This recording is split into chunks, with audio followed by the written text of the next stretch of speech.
Des souvenirs flous, la sensation de temps distordu, et un étrange bourdonnement dans leurs oreilles ont continué de les hanter.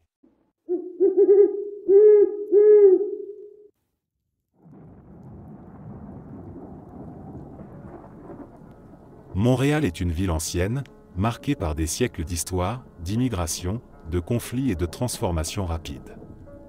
Entre ces bâtiments centenaires, ces ruelles pavées et ces sous-sols oubliés, on raconte que plus de 450 maisons seraient hantées à divers degrés.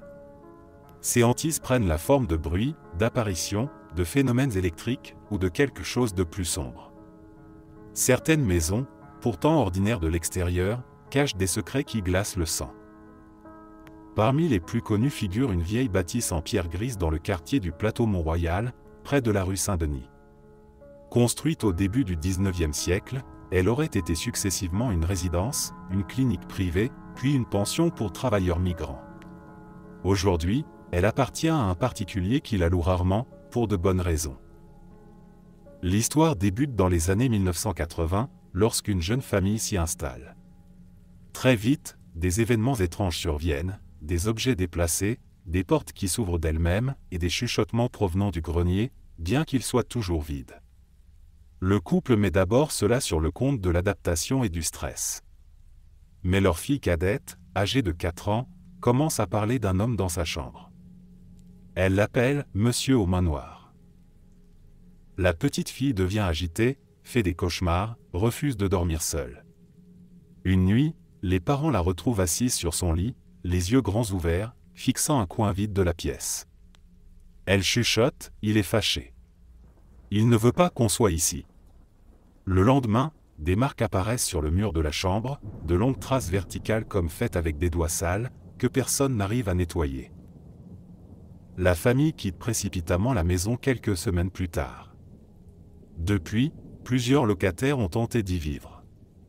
Aucun n'est resté plus de quelques mois. Les agents immobiliers du secteur la connaissent bien, mais n'en parlent que si on insiste, elle est difficile à louer, disent-ils simplement, le regard évitant le vôtre. Une autre maison tristement célèbre se trouve dans le quartier de Griffintown, jadis un quartier ouvrier irlandais, aujourd'hui en pleine gentrification. Ce secteur est connu pour ses fantômes, notamment celui de Mary Gallagher, une prostituée assassinée en 1879 dont le fantôme, selon la légende, revient tous les 7 ans à l'endroit même où son corps fut retrouvé, décapité. Un petit immeuble à proximité, restauré au début des années 2000, a été le théâtre de plusieurs incidents bizarres durant les travaux, outils déplacés, échafaudages renversés, ouvriers blessés sans explication logique. L'un d'eux aurait vu une femme, couverte de sang, traverser un mur en pleine nuit. Les phénomènes ne sont pas limités aux anciennes demeures. Certains condos récents, construits sur des terrains anciens, héritent eux aussi de l'histoire du sol. Un promoteur immobilier du quartier Hochelaga avoua en privé que plusieurs acheteurs lui avaient parlé de voix la nuit, d'ombres dans les couloirs et d'ascenseurs qui s'ouvrent au mauvais étage, sans jamais que personne n'y monte. Des enquêteurs paranormaux, comme ceux du groupe Haunted Montréal, ont tenté de documenter certaines de ces maisons. Ils rapportent des anomalies d'équipement, des champs électromagnétiques inexplicables, et dans certains cas, des enregistrements audio troublants. Des voix murmurées. Des pleurs. Et parfois, un mot répété, reste. Bien sûr, la ville ne parle pas officiellement de ces histoires. Le tourisme les romantise. Mais pour les anciens locataires, les ouvriers, les familles ayant fui en pleine nuit, ces hantises sont bien réelles. Montréal est une ville vivante, oui. Mais elle abrite aussi les souvenirs de ceux qui n'ont jamais vraiment quitté les lieux. Alors la prochaine fois que vous visiterez une vieille maison montréalaise, posez votre main sur les murs. Et écoutez. Car parfois, ce ne sont pas les planchers qui craquent, mais les souvenirs qui bougent.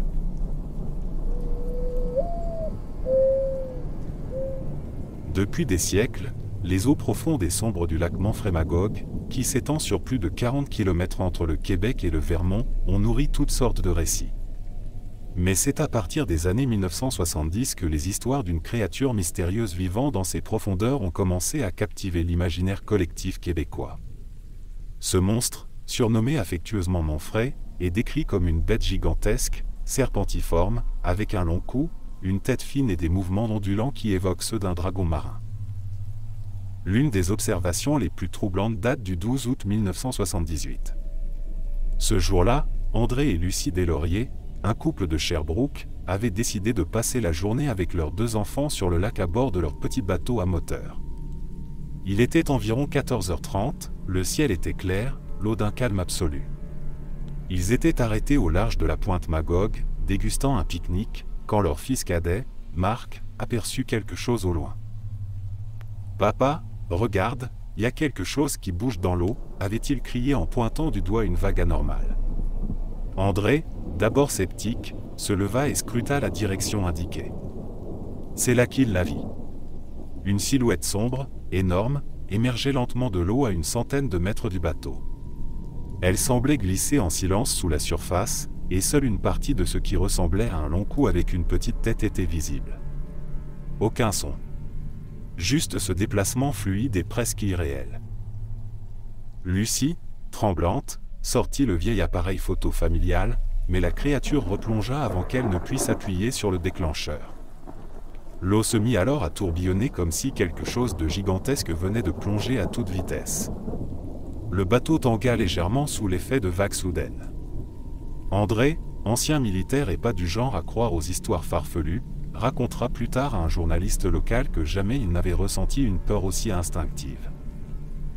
Au fil des années, d'autres témoignages similaires vinrent s'ajouter.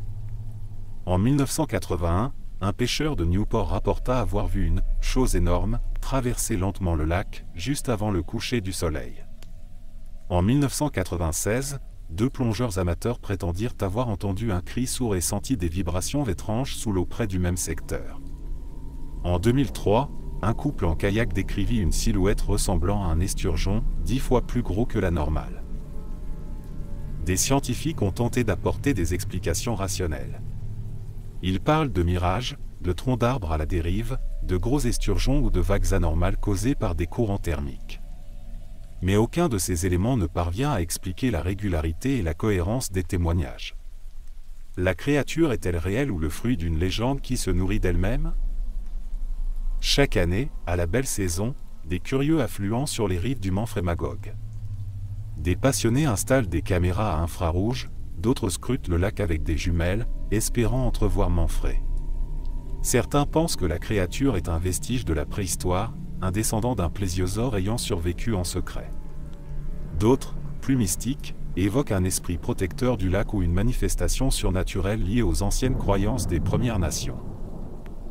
Quoi qu'il en soit, Manfred est aujourd'hui bien plus qu'un simple monstre aquatique. Il est devenu une partie de l'identité culturelle de la région, un symbole de mystère qui continue d'éveiller la fascination et de nourrir les conversations autour d'un feu de camp ou d'un café. À la frontière du Vermont, nichée entre les collines boisées des cantons de Lay, se trouve la paisible ville de Quaticook.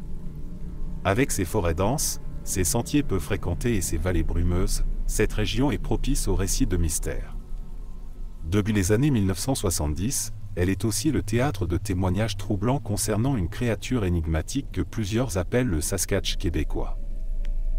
Tout commence à l'automne 1972, lorsque Léon Gagné, un trappeur de 58 ans, homme taciturne et peu porté sur l'imagination, affirme avoir vu une créature bipède gigantesque traverser un sentier de chasse non loin du mont Pinacle. Ce matin-là, il marchait dans le sous-bois avec son chien, au lever du jour, lorsque l'animal s'est figé et a commencé à grogner en direction d'un taillis. C'est là qu'il l'a vu. La bête mesurait plus de 2 mètres, couverte d'un épais pelage brun noirâtre. Elle marchait lentement, de manière presque humaine. Léon a d'abord cru qu'il s'agissait d'un homme déguisé ou d'un ours mal formé, mais ce qu'il a vu ensuite l'a paralysé. La créature s'est retournée brièvement et ses yeux, d'un rouge profond, ont croisé les siens. Elle n'a pas eu peur. Elle s'est contentée de disparaître lentement dans la forêt, sans un bruit. Léon, bouleversé, retourna immédiatement au village. Il raconta son histoire à un voisin, puis à la Sûreté du Québec, qui ouvrit une brève enquête. Des empreintes massives furent découvertes sur le site. Elles mesuraient près de 40 cm de long, avec 5 orteils bien visibles, profondément enfoncés dans la terre humide. Aucun animal connu dans la région ne correspondait à ces traces. La presse locale s'en empara rapidement et, pendant plusieurs mois, le « monstre de Quaticook » alimenta les discussions dans les dépanneurs et les écoles. Mais ce ne fut pas un incident isolé. En 1975, un groupe d'adolescents en camping au parc de la Gorge affirma avoir été réveillé en pleine nuit par un cri guttural et rauque, suivi de bruits de pas lourds qui semblaient faire vibrer le sol. En 1983, une femme roulant sur le chemin de Baldwin, au crépuscule, vit ce qu'elle décrivit comme un « gorille debout » traversant la route en 3 enjambées. Son véhicule freina brusquement, et la créature disparut dans les bois sans même se retourner. Au fil des décennies, les récits se sont multipliés. Les descriptions sont étrangement cohérentes, une créature poilue, massive, de forme humanoïde, avec des bras longs et un visage simiesque. Toujours silencieuse. Toujours insaisissable. Jamais agressive, mais toujours dérangeante. Des experts du phénomène Sasquatch, certains venus de Colombie-Britannique ou des États-Unis, se sont rendus sur place à la recherche de preuves concrètes. Des enregistrements audio captés dans la forêt, des moulages d'empreintes, et même des poils trouvés sur des branches ont été analysés. Les résultats sont souvent ambigus, ADN animal non identifié, enregistrement inconclusif, et surtout, aucune preuve suffisante pour convaincre les sceptiques. Pourtant, les habitants de Quaticook continuent de parler à voix basse de ce géant de la forêt. Certains l'appellent « le vieux frère des bois », une entité naturelle, peut-être un esprit ancien. D'autres le considèrent simplement comme un animal inconnu, une espèce rare vivant en marge du monde humain, capable de se fondre dans la nature avec une intelligence surprenante.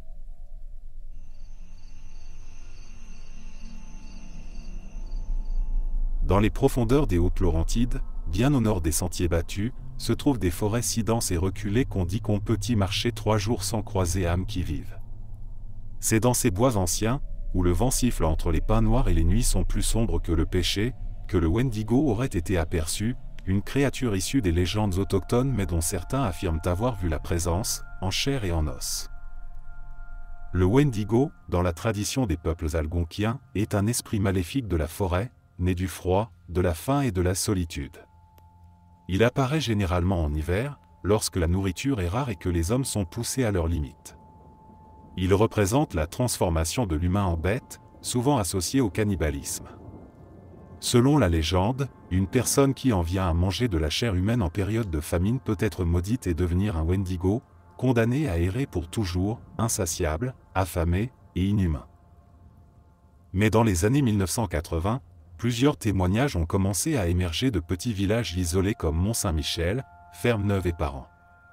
Des chasseurs, trappeurs, et même des employés de l'industrie forestière rapportaient avoir vu une silhouette terrifiante rôder dans les bois. Un des récits les plus marquants remonte à février 1986. Raymond Duguay, un trappeur aguerri, rentrait à sa cabane près du lac du Fils après une journée sur ses lignes de trappe. Il neigeait légèrement, le ciel était bas, et le silence absolu régnait sur la forêt. Alors qu'il approchait de son refuge, il aperçut des traces dans la neige. Elles étaient étranges, humanoïdes, mais anormalement longues, comme si la créature avait des pieds démesurés. Il les suivit, intrigué, pensant qu'un promeneur s'était perdu. Mais plus il avançait, plus une odeur de pourriture semblait flotter dans l'air. Soudain, il la vit. Une silhouette grande et émaciée, d'au moins 2,50 m, au corps tordu et décharné, à la peau grisâtre tendue sur les os. Sa tête ressemblait à celle d'un cerf partiellement décomposé, avec des bois tordus et des yeux d'un blanc laiteux. Elle semblait sentir sa présence. Raymond s'était figé. La créature poussa un cri inhumain, un hurlement qui résonna dans la forêt comme un vent glacé qui traverse l'âme. Il recula lentement, puis s'enfuit à toutes jambes, jurant de ne plus jamais chasser seul dans cette région. Ce récit n'est pas isolé. Au fil des ans, d'autres personnes ont rapporté des sons étranges dans la forêt la nuit, des silhouettes entrevues entre les arbres, et même des cas de chasseurs portés disparus, dont certains furent retrouvés plusieurs jours plus tard, hagards, traumatisés, et incapables de parler de ce qu'ils avaient vu. Un garde forestier de la région déclara anonymement en 1991, « Il y a des coins dans ces bois où même les loups ne vont pas. On entend des choses. On ressent quelque chose. Ce n'est pas naturel. Certains chercheurs ont tenté de rationaliser ces témoignages. Ils évoquent des hallucinations causées par l'isolement, l'hypothermie ou les conditions extrêmes de l'hiver. D'autres disent qu'il pourrait s'agir d'un ours affligé d'une maladie grave, comme la gale ou la rage. Mais pour ceux qui ont vu la chose ou entendu ces cris, il ne fait aucun doute que ce qu'ils ont rencontré n'était ni un homme, ni une bête. Encore aujourd'hui, les anciens de la région racontent aux jeunes qu'il ne faut jamais se moquer du Wendigo. Il faut respecter la forêt, ne jamais s'y aventurer seul en hiver, et surtout, ne jamais parler à voix haute de la faim quand on est perdu. Car c'est ainsi qu'il vous trouve. C'est ainsi qu'il entre en vous.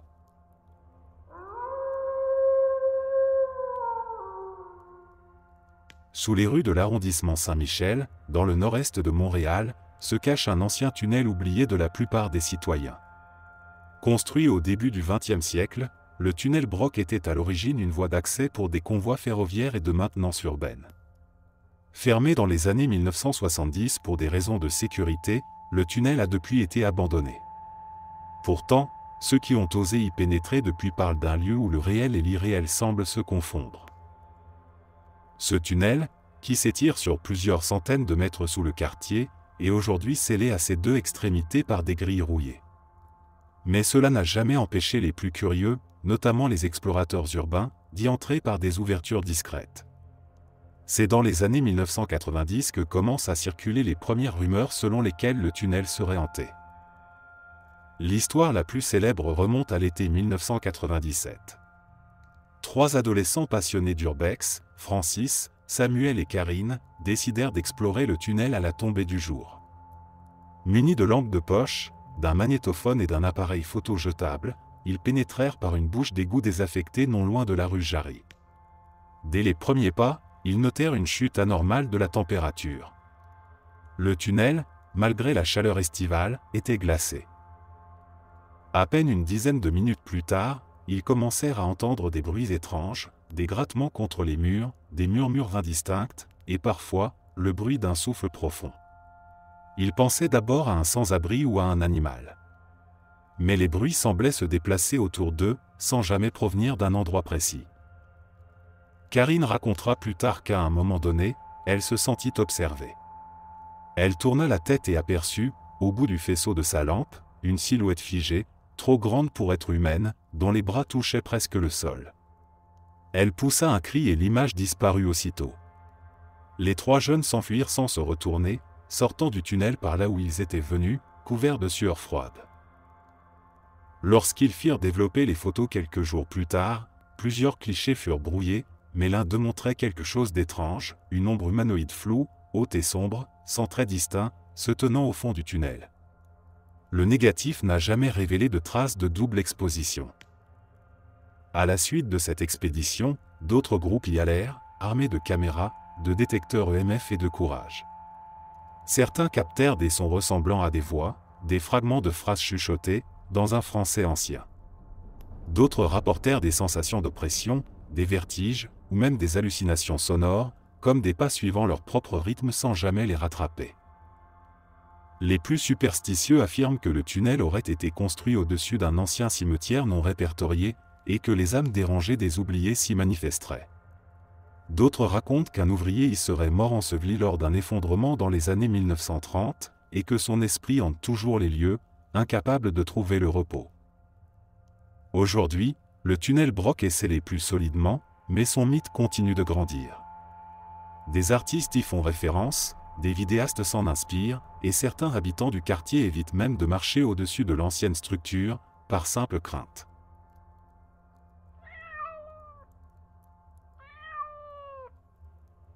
Le Vieux-Port de Montréal, avec ses pavés anciens, ses quais brumeux et son ambiance chargée d'histoire, attire chaque année des millions de visiteurs. Mais il est un endroit précis qui, selon plusieurs témoignages, dégage une atmosphère singulière, le quai de l'Horloge. Construit en 1922 pour commémorer les marins canadiens morts pendant la Première Guerre mondiale, ce quai abrite une imposante tour blanche dotée d'une horloge monumentale. Le lieu est pittoresque, mais certains disent qu'il est aussi profondément troublant. Tout commence dans les années 1990, lorsqu'un agent de sécurité affecté au patrouillage de nuit commence à signaler un phénomène étrange. En plein été, alors que le béton est sec et que la nuit est claire, il trouve sur le quai des empreintes de pas humides, comme si quelqu'un venait tout juste de sortir de l'eau. Ce détail à lui seul n'aurait peut-être pas soulevé d'inquiétude, mais les empreintes apparaissaient de façon inexplicable, elles démarraient au centre du quai, sans qu'aucune trace ne mène à l'eau ou en provienne. L'agent, croyant à une blague, nettoie le sol. Mais à plusieurs reprises dans les semaines qui suivent, les empreintes réapparaissent, souvent dans des configurations différentes. Parfois seules, parfois par 2 ou 3 paires, comme si un groupe invisible arpentait silencieusement les lieux. Ces empreintes sont toujours fraîches, comme si elles venaient d'être laissées. Et elles s'effacent d'elles-mêmes, comme fondues dans l'air. En 2003, un touriste français, passionné d'histoire navale, photographie le quai au petit matin. Lorsqu'il développe ses photos à son retour à Paris, il remarque un détail troublant. Sur l'une d'elles, prise face à l'horloge, on distingue très clairement une silhouette floue, translucide, debout au bord de l'eau. L'homme n'avait vu personne au moment de la prise de vue. La silhouette semble regarder l'horizon, immobile, comme en attente. Des gardiens, des coureurs matinaux et même un capitaine de bateau-mouche rapporteront avoir vu cette même silhouette. Un homme, toujours vêtu d'un manteau long, les bras ballants, le regard tourné vers le fleuve. Il disparaît à chaque fois qu'on essaie de s'en approcher. Certains ont décrit une sensation de froid intense en sa présence. D'autres ont entendu, sans en voir la source, une voix murmurer le nom « Émile ». C'est ainsi qu'une théorie a commencé à émerger. On raconte qu'Émile Gauthier, un jeune marin montréalais, s'est noyé près du quai en 1942, son navire ayant été sabordé pendant un exercice de nuit. Son corps ne fut jamais retrouvé. Sa fiancée venait l'attendre chaque soir au pied de la tour, refusant de croire qu'il était mort. Elle continuera à s'y rendre, jour après jour, jusqu'à sa propre mort en 1980. Depuis, certains disent qu'Émile revient, cherchant encore celle qu'il n'a jamais revue. Des historiens locaux affirment qu'il n'existe aucune archive mentionnant un tel marin. Mais les anciens du port jurent que le nom d'Émile circule parmi les dockers depuis des décennies. Certains refusent même de marcher seuls sur le quai la nuit, disant qu'on y sent une « présence pesante ».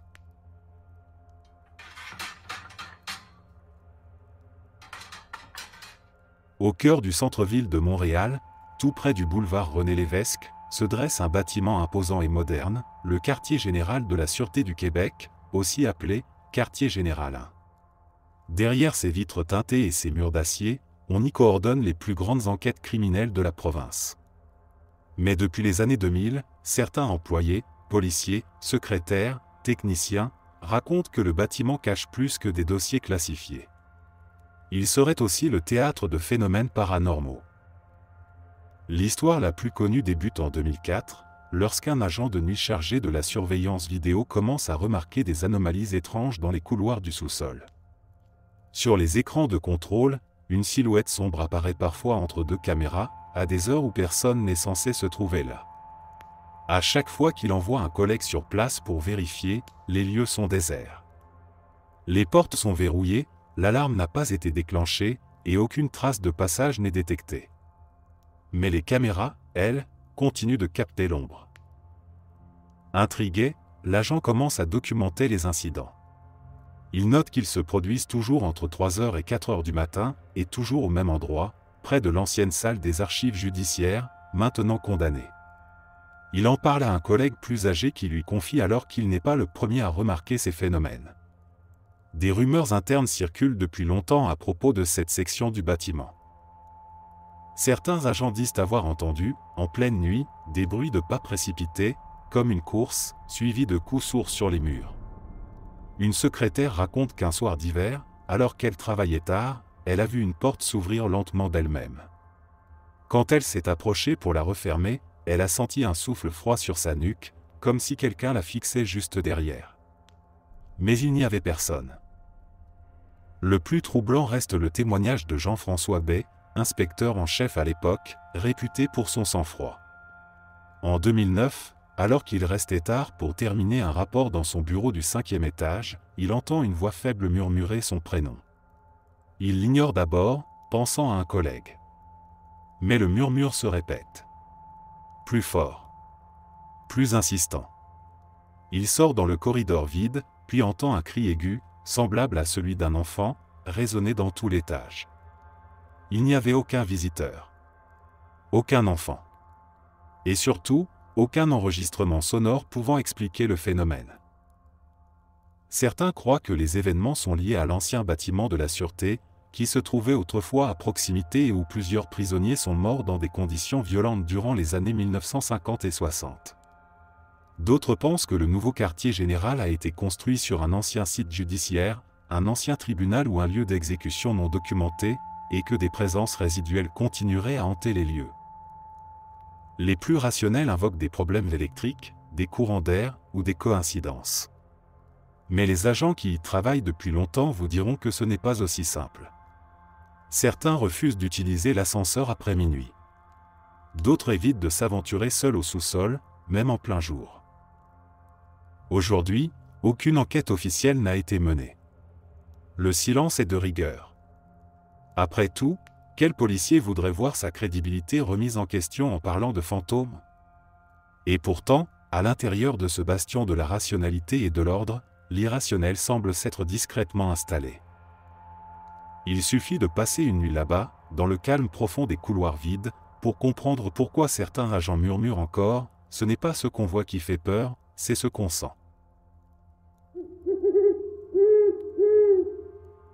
Au Québec, rares sont les figures aussi mythiques et effrayantes que celle de Marie-Joseph Corriveau, connue simplement sous le nom de la Corriveau.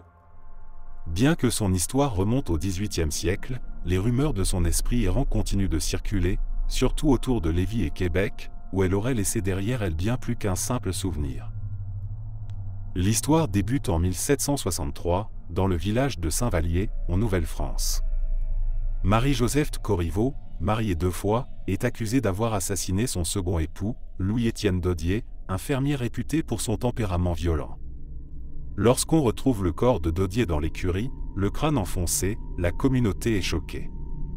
L'enquête rapide et sommaire menée par les autorités britanniques mène à un procès militaire. Marie-Joseph avoue sous la contrainte avoir tué son mari pendant son sommeil, prétendant que c'était pour échapper à des années de violence.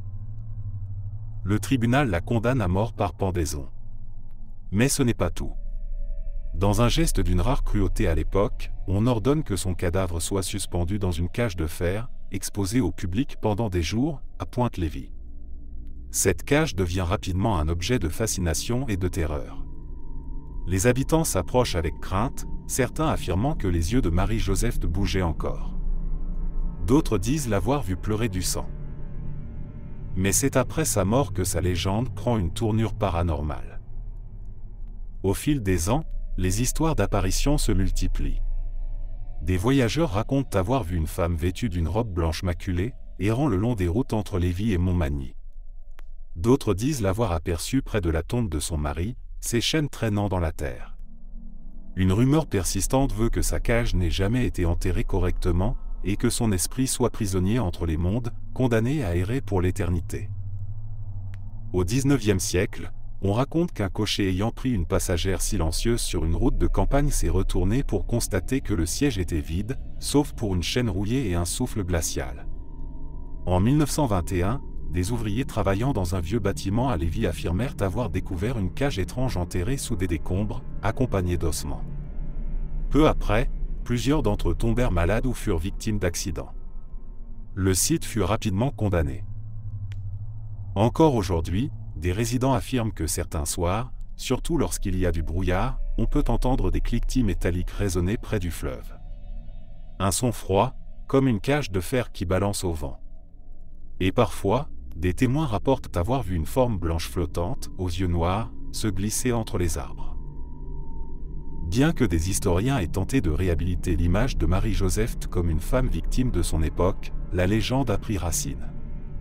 La Corriveau est devenue un symbole, un avertissement, et pour certains, une présence bien réelle.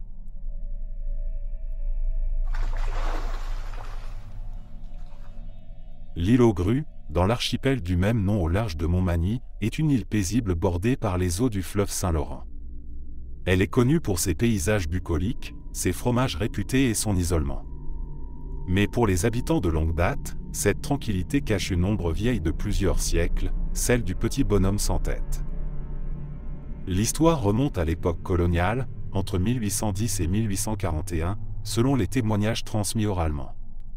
On raconte qu'un jeune garçon, de passage sur l'île avec son père, aurait disparu mystérieusement lors d'une expédition de chasse. Le corps ne fut jamais retrouvé, sauf sa tête, repêchée plusieurs jours plus tard dans les eaux glacées du fleuve.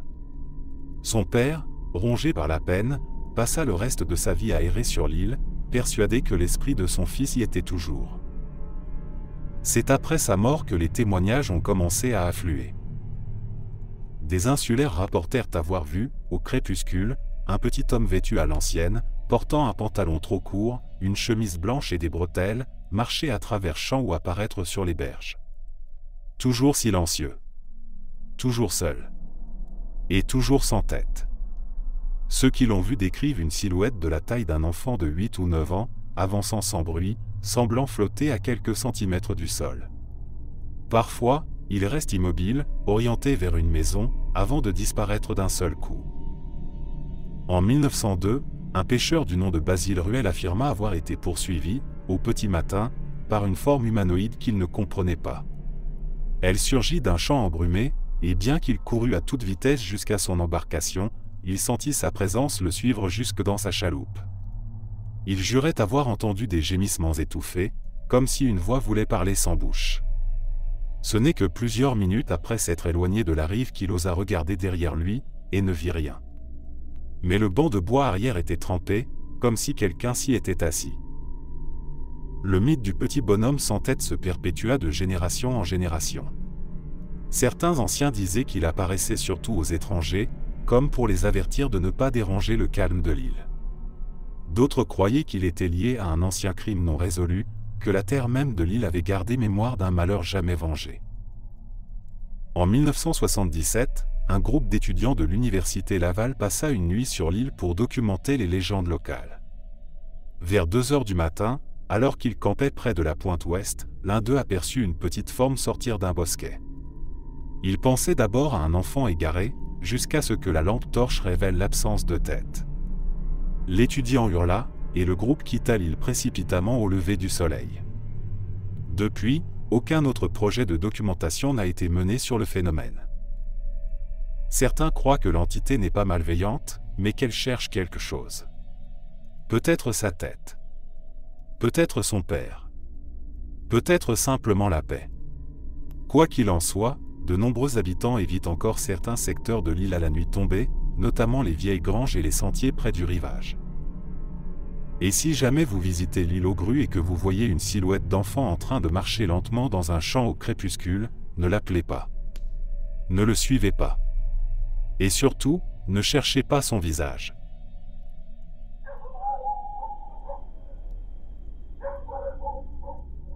Dans les villages anciens du Québec, les légendes se transmettaient autrefois au coin du feu, dans les veillées d'hiver. Parmi les plus mystérieuses et persistantes, on retrouve celle du cheval noir bâtisseur, un récit étrange qui a circulé dans plusieurs régions rurales du Québec, notamment à Lotbinière, Kamouraska et Charlevoix. L'histoire varie d'un village à l'autre, mais la structure reste la même. C'est l'histoire d'une église, d'un projet de construction impossible, et d'un cheval qui n'était peut-être pas ce qu'il semblait être. L'histoire la plus souvent racontée se déroule vers la fin du XIXe siècle, à une époque où un petit village décidait d'ériger une église en pierre. Le chantier avait commencé à l'été, mais les travaux étaient lents. Les hommes travaillaient dur, mais la boue, les glissements de terrain et les effondrements rendaient la construction presque impossible. Le moral des villageois chutait, et le prêtre de la paroisse commençait à craindre que le projet n'échoue, faute de main-d'œuvre. Un jour, alors que les ouvriers s'apprêtaient à abandonner pour la journée, un homme vêtu de noir arriva avec un cheval gigantesque. L'animal avait une robe noire lustrée, les yeux rouges brillants comme des braises, et des sabots si lourds qu'ils semblaient faire vibrer le sol. L'homme déclara qu'il offrait son aide, gratuitement, tant que personne ne tentait de détacher le cheval ni ne l'interrompait durant son travail. Le cheval fut mis au joug. Et ce que personne n'avait réussi à faire en une semaine, la bête le fit en une journée. Elle tirait des pierres énormes, gravissait des pentes abruptes sans fatigue, creusait des fondations comme si la terre s'ouvrait d'elle-même. Le travail avançait à une vitesse surnaturelle. Jour après jour, la construction progressait. Les villageois, bien que reconnaissants, commencèrent à avoir peur.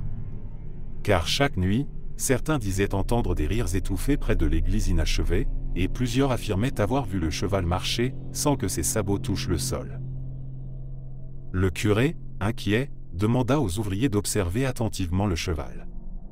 Un vieil homme, plus curieux que les autres, décida un jour de s'approcher discrètement. Il vit alors une chose qu'il ne pouvait croire, le cheval avait des pieds fourchus, comme ceux d'une chèvre. Il courut prévenir le prêtre. Ensemble, ils élaborèrent un plan. Le lendemain, à la première lumière du jour, alors que le cheval tirait une dernière pierre vers le chantier, un jeune garçon surgit et enleva le harnais de l'animal. À cet instant, le cheval se cabra, lança un hennissement infernal, et dans un éclair de lumière rouge, disparut dans un nuage de soufre et de cendres, laissant derrière lui une forte odeur de brûlé et une terre stérile où plus rien n'a jamais repoussé. Les villageois comprirent alors qu'ils avaient fait un pacte involontaire avec le diable. La construction de l'église s'acheva néanmoins, mais le clocher ne fut jamais aligné parfaitement, comme si une main invisible avait légèrement tordu la structure. Et encore aujourd'hui, dans certains de ces villages, des gens affirment que la cloche sonne parfois seule, à minuit, sans qu'aucune corde ne soit tirée. Le cheval noir bâtisseur est devenu une figure emblématique du folklore religieux québécois, à la fois avertissement et symbole. Une leçon sur le prix de la facilité, sur la tentation de l'aide miraculeuse, et sur ce que cela coûte lorsqu'on accepte sans poser de questions.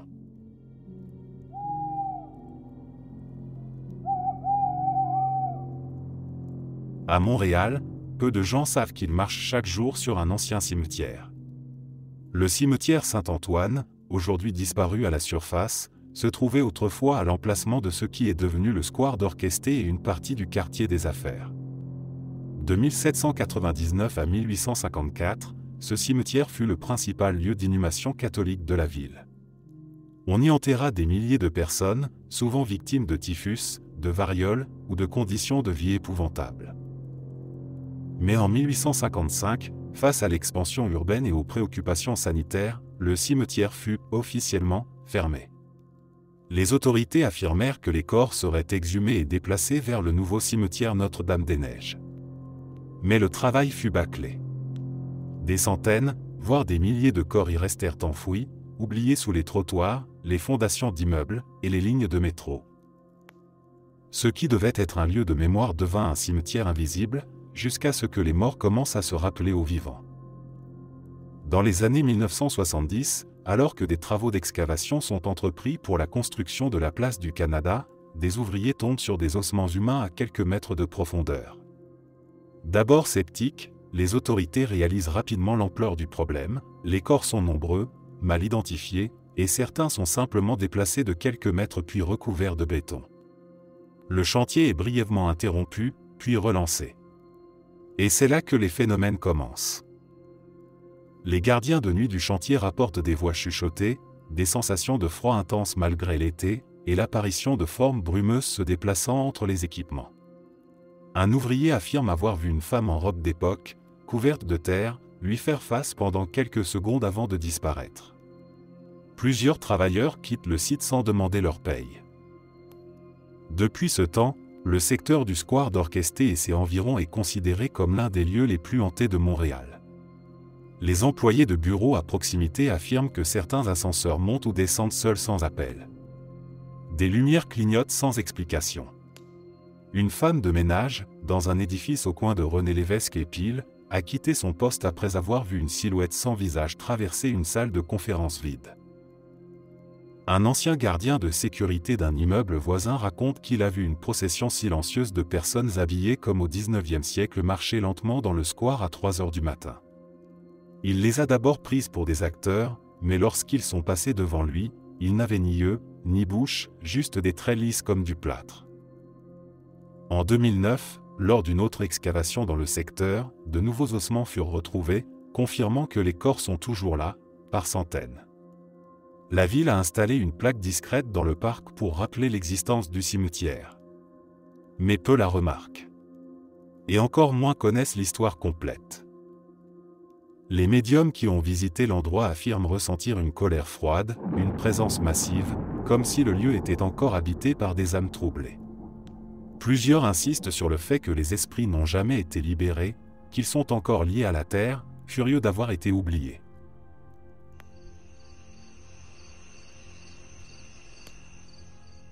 Le lac Saint-Jean, vaste mer intérieure du Québec, fascine autant qu'il intimide. S'étendant sur plus de 1000 km², c'est un plan d'eau d'une puissance redoutable, capable de générer ses propres tempêtes. Il a toujours été au centre de récits extraordinaires, mais à partir des années 1970, des témoignages particulièrement étranges commencent à affluer, des lumières dans le ciel, des objets non identifiés qui surgissent ou disparaissent au-dessus des flots, et des phénomènes lumineux sous la surface même de l'eau.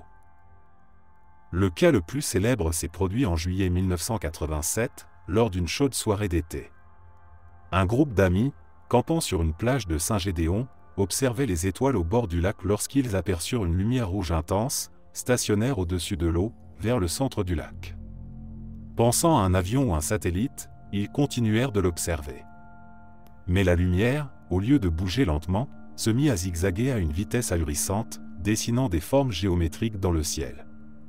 Puis, sans avertissement, elle plongea dans le lac. Le choc n'éclaboussa rien. Il n'y eut aucun bruit. La lumière disparut dans l'eau comme si le lac l'avait absorbée. Quelques instants plus tard, des vagues étranges commencèrent à s'élever, bien que le vent fût complètement tombé. L'un des campeurs racontera plus tard qu'il avait ressenti une vibration sourde dans le sol, comme si quelque chose de gigantesque s'était mis en mouvement sous leurs pieds. Ce type de témoignage se répéta au fil des années. En 1993, une résidente de Roberval rapporta avoir vu un objet en forme de disque sortir de l'eau à l'aube, émettant une lumière bleuâtre. Elle crut d'abord à un bateau de pêche illuminé, mais l'engin ne faisait aucun bruit, et s'éleva verticalement à une vitesse impossible, disparaissant dans les nuages. Son récit, relayé par un journaliste local, attira l'attention d'un petit groupe d'ufologues qui commencèrent à surveiller la région. Des études non officielles furent menées. Des drones, des caméras infrarouges et des sonars portables furent déployés sur certaines rives du lac. À plusieurs reprises, les chercheurs détectèrent des anomalies magnétiques au fond du lac, à des endroits où aucune activité géologique ne devrait exister. Des plongeurs amateurs rapportèrent également des zones de chaleur anormales sous l'eau, comme si une source d'énergie inconnue s'y trouvait. Mais le plus troublant, ce sont les histoires des pêcheurs. Certains parlent de lumières qui suivent leurs embarcations, ou de lignes de pêche qui se décrochent brutalement, comme si une force invisible avait tiré. Un homme de Saint-Prime, pêcheur depuis 40 ans, déclara dans une entrevue « Il y a des coins du lac où je ne vais plus. Pas parce que j'ai peur des vagues, mais parce que je sais que je ne suis pas seul là-bas. » Les plus spirituels parlent d'un portail, d'un point d'énergie, ou même d'une ancienne base extraterrestre immergée. Les sceptiques évoquent des illusions optiques, des gaz sous-marins, ou des erreurs de perception. Mais aucune explication officielle ou scientifique n'a été apportée pour expliquer la fréquence et la cohérence des témoignages. Encore aujourd'hui, des vigiles du ciel organisés par des passionnés se tiennent sur les rives du lac durant l'été. Certains y vont avec l'espoir de filmer quelque chose d'inexplicable. D'autres, simplement pour ressentir cette énergie étrange que plusieurs décrivent sans pouvoir la nommer. Surplombant fièrement le fleuve Saint-Laurent depuis la haute ville de Québec, le château Frontenac est plus qu'un simple hôtel. C'est un monument, un symbole de prestige, d'histoire et d'élégance. Inauguré en 1893, il a accueilli des chefs d'État, des artistes, des écrivains et des voyageurs du monde entier. Mais derrière ces murs de pierre et ces couloirs tapissés, plusieurs employés et clients racontent depuis des décennies que l'hôtel cache des présences qui ne figurent sur aucun registre. L'histoire commence par de simples anecdotes, des pas entendus dans des corridors vides, des portes qui claquent sans courant d'air, ou des ascenseurs qui montent et descendent seuls en pleine nuit. Les premières mentions remontent aux années 1950, mais le phénomène s'est intensifié avec l'installation de systèmes de sécurité modernes, qui enregistrent des déplacements dans des zones inoccupées. Le personnel de nuit est souvent le plus témoin. Une femme de chambre, employée depuis plus de 20 ans, raconte qu'à l'étage 6, une suite particulière semble poser problème. À plusieurs reprises, des clients y ont demandé à changer de chambre après avoir entendu des conversations étouffées en pleine nuit provenant de la salle de bain, alors qu'il n'y avait personne d'autre dans la chambre. En 1983, un couple de touristes américains séjourna dans cette même suite. En pleine nuit, la femme se réveilla en sursaut. Elle vit un homme en costume ancien debout au pied de leur lit, le regard triste, comme s'il attendait quelque chose. Elle alluma la lumière, l'homme avait disparu. Son mari, réveillé par la lumière, ne vit rien, mais sentit un froid intense émaner du coin de la chambre. Le lendemain, ils quittèrent l'hôtel sans demander de remboursement. Certains croient que ce fantôme serait celui de Louis de Buade, comte de Frontenac, l'homme dont l'hôtel porte le nom. Gouverneur de la Nouvelle-France au XVIIe siècle, il mourut à Québec en 1698. On raconte qu'il aurait demandé à être enterré avec le cœur brisé, n'ayant jamais revu la femme qu'il aimait. Une légende prétend que son esprit demeure dans le secteur, notamment parce que sa dépouille fut déplacée plusieurs fois à travers les siècles. D'autres témoignages parlent d'une dame en blanc, aperçue dans les grands escaliers de bois près du hall principal. Elle y serait tombée accidentellement dans les années 1920, selon une vieille rumeur, alors qu'elle fuyait une dispute avec son mari. Depuis, elle réapparaîtrait certains soirs d'hiver, montant les marches lentement, sans jamais atteindre le palier. Des enquêteurs en phénomènes paranormaux ont eu l'occasion de visiter l'hôtel. Avec l'autorisation discrète de la direction, ils ont mené des séances de captation audio dans plusieurs suites réputées actives. À leur retour, plusieurs fichiers contenaient des bruits étranges non audibles au moment de l'enregistrement, des soupirs, des phrases incomplètes, un nom murmuré, Elisabeth. Malgré tout, le château Frontenac reste un hôtel 5 étoiles, chaleureux, accueillant et magnifique. Le personnel, bien qu'au courant de ces histoires, préfère ne pas trop les aborder. Pour beaucoup, il s'agit simplement d'un lieu chargé d'histoire, où le passé continue de coexister discrètement avec le présent.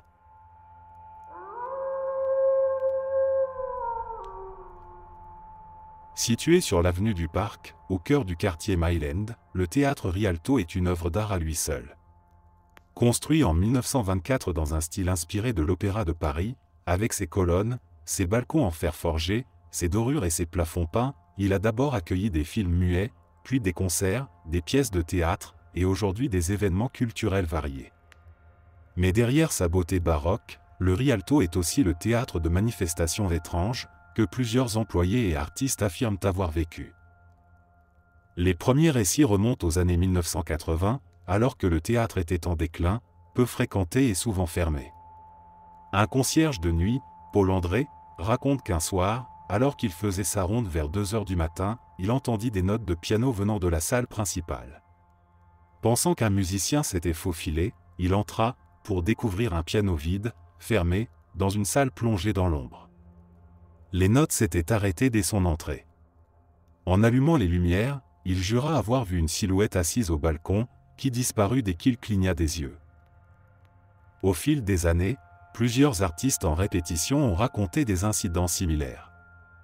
Des murmures entendus en coulisses, des ombres passant derrière les rideaux, des projecteurs qui s'éteignent ou s'allument sans intervention. Une chanteuse lyrique, venue répéter un air de Puccini, quitta brusquement la scène après avoir senti une main glacée lui frôler le bras, alors qu'elle était seule dans l'édifice. En 2006, un groupe de comédiens amateurs, en pleine répétition d'une pièce dramatique, entendit distinctement des applaudissements provenant de la salle, alors que personne n'était présent. Ils sortirent en riant, pensant à une farce. Mais l'enregistrement de la répétition capta ce son, des claps nets, rythmés, isolés. Aucun micro ni appareil ne pouvait en être la cause. Le propriétaire fit vérifier les circuits électriques. Rien d'anormal ne fut détecté. Selon certaines sources, le théâtre aurait été construit sur l'ancien terrain d'un salon funéraire, actif au début des années 1900. Une rumeur persistante raconte que l'architecte du bâtiment, passionné d'art, y aurait placé une urne contenant les cendres d'un parent décédé, dissimulée quelque part dans les fondations ou derrière une des colonnes décoratives. D'autres évoquent le fantôme d'un projectionniste, mort d'un malaise dans la salle des machines dans les années 1930, et qui entrait toujours la cabine, obsédé par les images qu'il faisait défiler. Un soir de novembre 2014, lors d'un spectacle de jazz, une panne d'électricité survint pendant une balade particulièrement émotive. L'orchestre s'arrêta, le silence se fit. Puis, le micro s'alluma tout seul, diffusant une voix faible, inintelligible, avant de grésiller et de s'éteindre. Les musiciens et le public restèrent figés, un frisson collectif traversant la salle. Aujourd'hui encore, bien que rénové et animé par une nouvelle équipe dynamique, le théâtre Rialto conserve une aura particulière. Les plus sensibles disent y ressentir une présence bienveillante mais persistante, comme si les murs eux-mêmes avaient mémoire des passions, des drames, des vies et des morts qui s'y sont déroulées.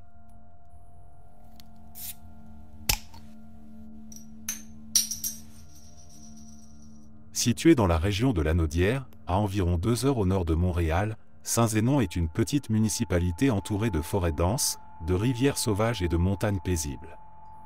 C'est un endroit prisé pour la chasse, la pêche et le camping.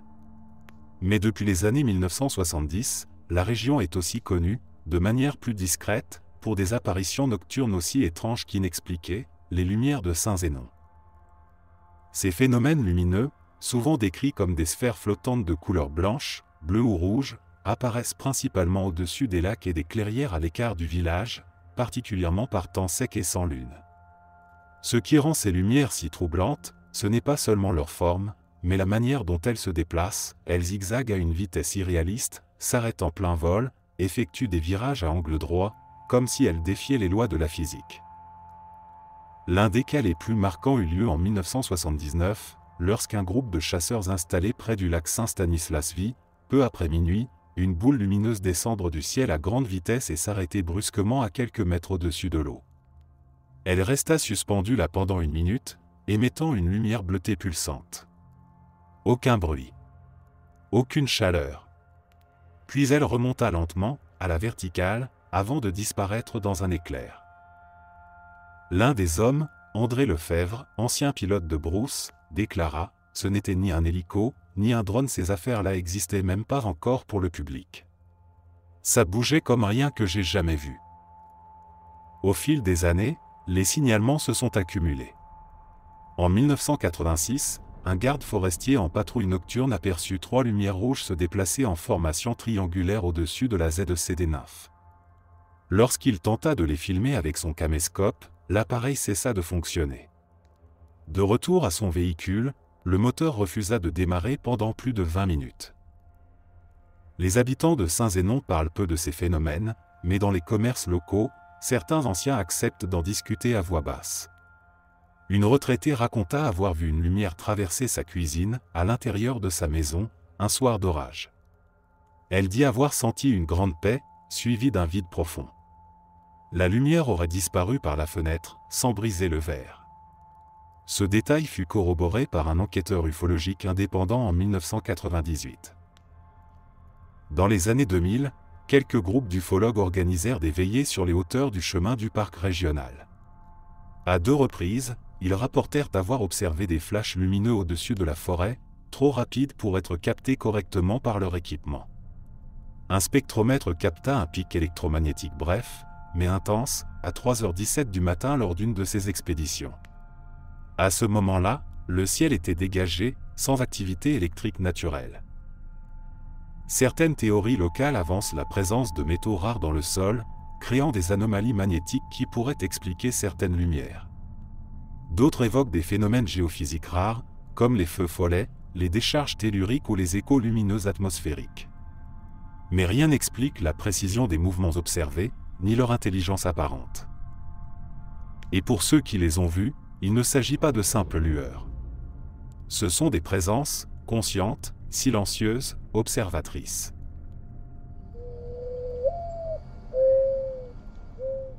L'abbaye d'Oka, fondée en 1881 par des moines cisterciens venus de France, est nichée au cœur des bois dans la région des Laurentides, non loin de la rivière des Mille-Îles.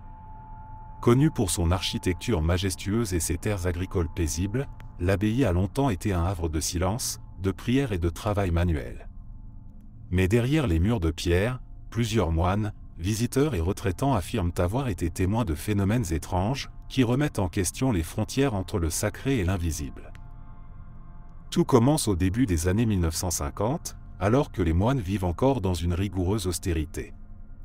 L'un des frères, le frère Victorin, est retrouvé mort un matin dans sa cellule, le visage figé dans une expression de terreur. Les circonstances restent floues, la porte était verrouillée de l'intérieur, et aucun signe de violence n'est découvert. Seul indice, une croix de bois renversée sur le sol, brisée en deux, alors qu'elle était solidement clouée au mur la veille. À la suite de cet événement, plusieurs moines rapportent des bruits de pas dans les corridors de l'aile, toujours à la même heure, 3 heures du matin. Une rumeur s'installe, chuchotée dans les cloîtres, il ne faut pas sortir de sa cellule la nuit. Certains murs ne dorment pas. Dans les années 1970, alors que l'abbaye commence à accueillir des visiteurs pour des retraites spirituelles, plusieurs témoignent de phénomènes troublants.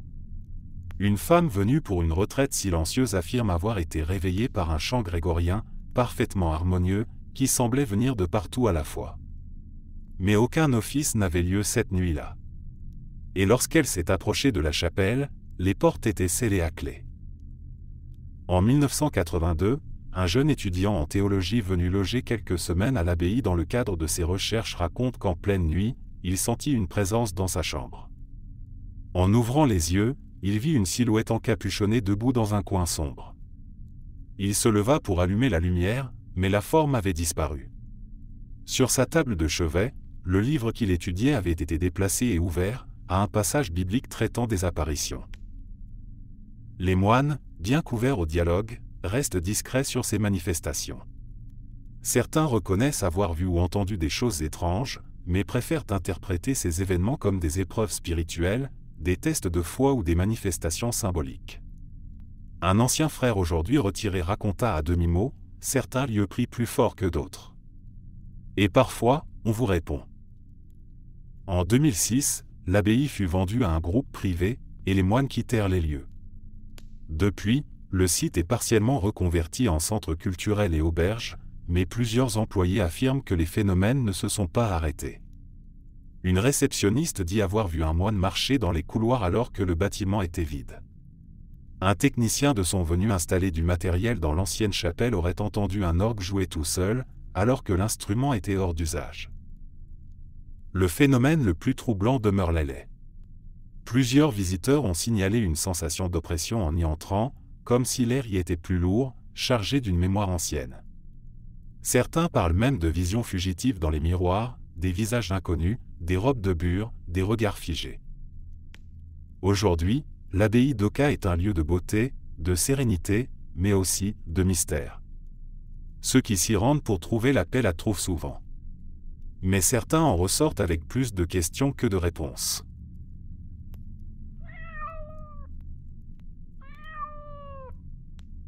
Le mont Saint-Hilaire, situé sur la rive sud de Montréal, se dresse comme une sentinelle solitaire au milieu de la plaine du Richelieu. C'est l'un des 9 monts appelés les collines montérégiennes, formation rocheuse ancienne aux origines volcaniques. Classé en réserve naturelle, le mont est un lieu de randonnée, de recherche scientifique et depuis longtemps, de récits troublants mêlant apparitions, disparitions et phénomènes célestes inexpliqués.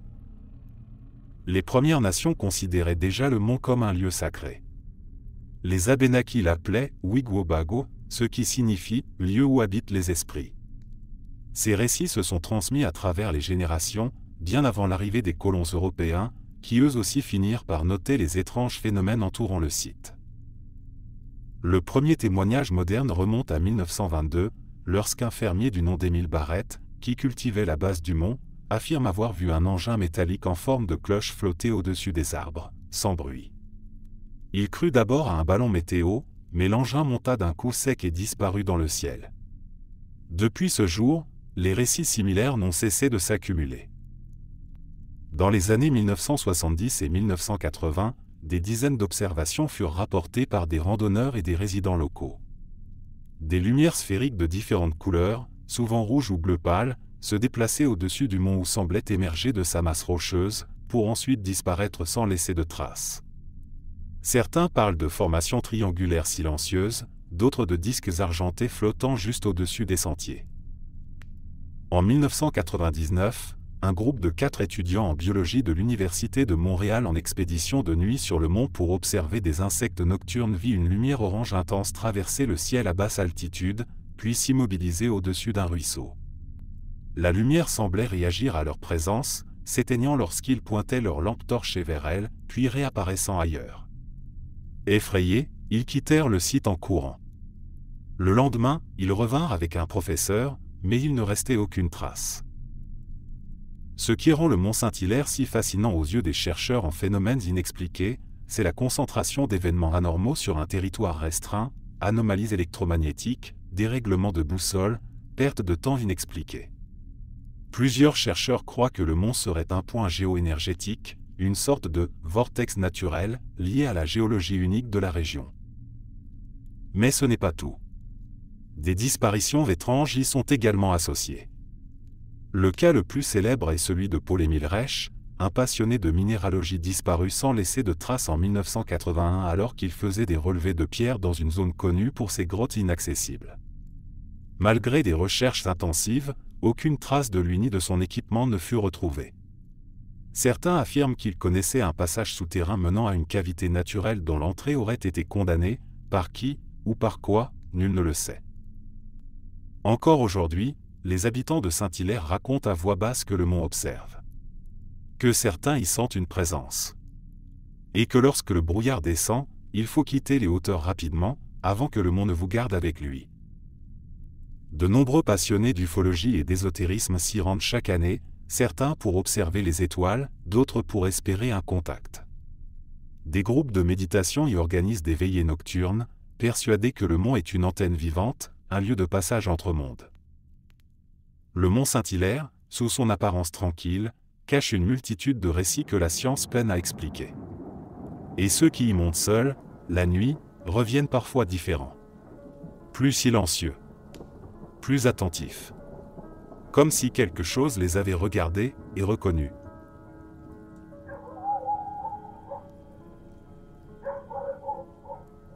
À quelques kilomètres de la ville de Sherbrooke, enfoui entre les arbres matures et les brumes matinales, se trouve un vieux bâtiment en pierre grise connu sous le nom de manoir Macpherson.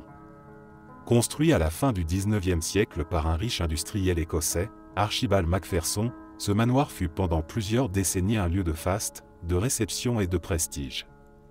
Mais depuis les années 1930, et surtout après la mort soudaine de la fille unique du propriétaire, le manoir a acquis une réputation beaucoup plus sombre.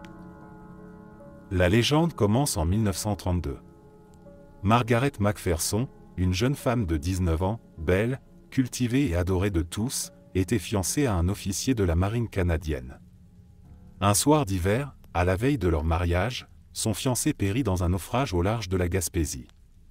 À la nouvelle de sa mort, Margaret se cloîtra dans sa chambre pendant plusieurs jours, avant d'être retrouvée sans vie dans le grand salon, vêtue de sa robe de mariée. On dit qu'elle s'est pendue avec le ruban de satin de son corset, laissant une lettre courte, « Je vais le rejoindre ».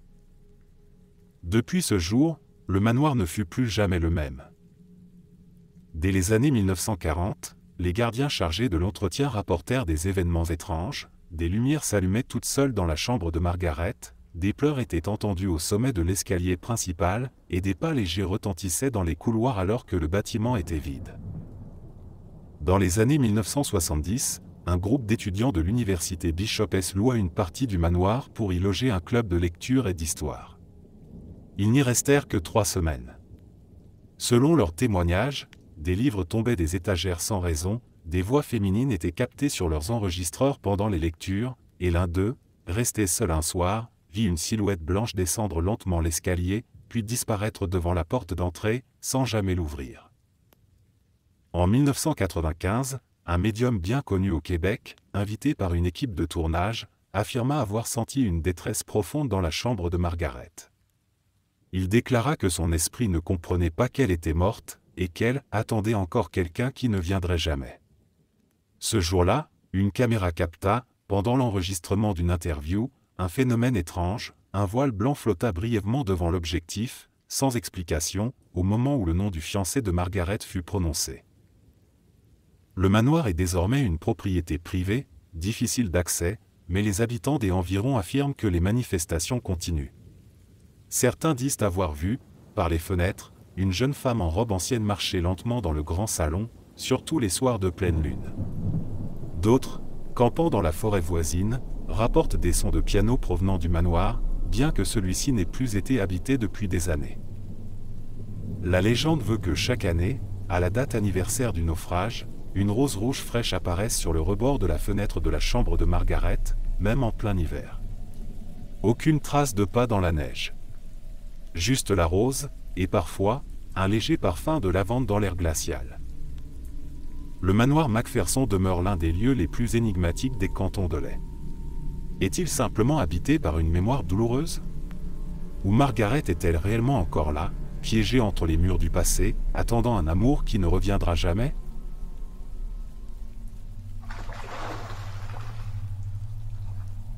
Saint-Adolphe-de-Ward est une petite municipalité nichée au cœur des Laurentides, entourée de lacs, de collines escarpées et de vastes forêts.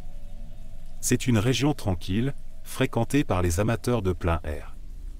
Mais dans les années 1970, elle a été propulsée au centre de l'attention nationale, lorsqu'une série d'observations d'objets volants non identifiés y a été signalée. Ce fut l'un des cas d'ufologie les plus marquants du Québec. Tout commence en 1973. Claude Poirier, un jeune enseignant passionné d'astronomie amateur, observe depuis sa véranda une lumière vive dans le ciel nocturne, vers 23 heures. Elle est immobile, blanche, mais semble pulser à intervalles réguliers. Il pense d'abord à une étoile brillante ou un avion. Mais soudain, la lumière se déplace d'un coup sec, à une vitesse qu'aucun avion connu ne pourrait atteindre, puis s'arrête à nouveau, en un point totalement différent du ciel. Ce comportement défie toutes les lois de la physique telles qu'il les connaît. Claude observe la lumière pendant près de 10 minutes avant qu'elle ne file vers le nord et disparaisse. Dans les jours qui suivent, plusieurs autres résidents rapportent avoir vu une ou plusieurs boules lumineuses dans le ciel, souvent au-dessus du lac Saint-Joseph. Ces lumières changent de couleur, du blanc au bleu, puis au rouge, et se déplacent avec des mouvements saccadés. Le phénomène devient si fréquent qu'il attire l'attention de Radio-Canada, qui dépêche une équipe sur place pour interroger les témoins. En 1974, les événements prennent une tournure encore plus troublante.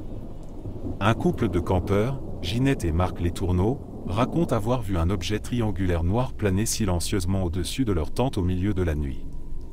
L'objet était énorme, couvert de petites lumières clignotantes et produisait une vibration sourde. Ils restèrent paralysés, incapables de bouger, pendant ce qui leur sembla des heures. Quand l'objet disparut enfin, leur montre indiquait qu'il ne s'était passé que 20 minutes. Mais les souvenirs flous, la sensation de temps distordu, et un étrange bourdonnement dans leurs oreilles ont continué de les hanter. Devant la multiplication des témoignages, des ufologues comme Jean Ferguson et François Bourbeau se rendent sur les lieux et commencent à recueillir des données. En l'espace de 3 ans, ils documentent plus de 60 signalements crédibles. Tous décrivent des objets silencieux, se déplaçant de manière non conventionnelle et émettant une lumière souvent changeante. En 1975, un événement de masse bouleverse la communauté. Lors d'un feu de camp organisé par le centre communautaire, près de 40 personnes voient simultanément une lumière en forme de disque traverser lentement le ciel, s'arrêter juste au-dessus du lac, puis descendre lentement jusqu'à la surface de l'eau avant de disparaître subitement, comme si elle avait été absorbée. Aucun son. Juste une lumière silencieuse qui semblait défier la logique. La Gendarmerie royale du Canada est brièvement intervenue, sans résultat concret. Officiellement, aucune preuve formelle n'a été trouvée. Officieusement, des agents auraient confié que quelque chose d'étrange se passait bien à Saint-Adolphe. Encore aujourd'hui, certains résidents jurent que les phénomènes n'ont jamais vraiment cessé. Des lueurs sont parfois aperçues au-dessus des collines. Des appareils électroniques tombent en panne sans raison. Et les plus anciens racontent, d'un ton grave, qu'il vaut mieux ne pas trop s'aventurer seul dans les bois à la tombée de la nuit. Dans l'univers du paranormal québécois, les ovnis de Saint-Adolphe-de-Ward restent une énigme totale. Ni canular, ni explication scientifique satisfaisante. Juste une suite de phénomènes troublants, inexplicables, qui laissent derrière eux des témoins transformés à jamais.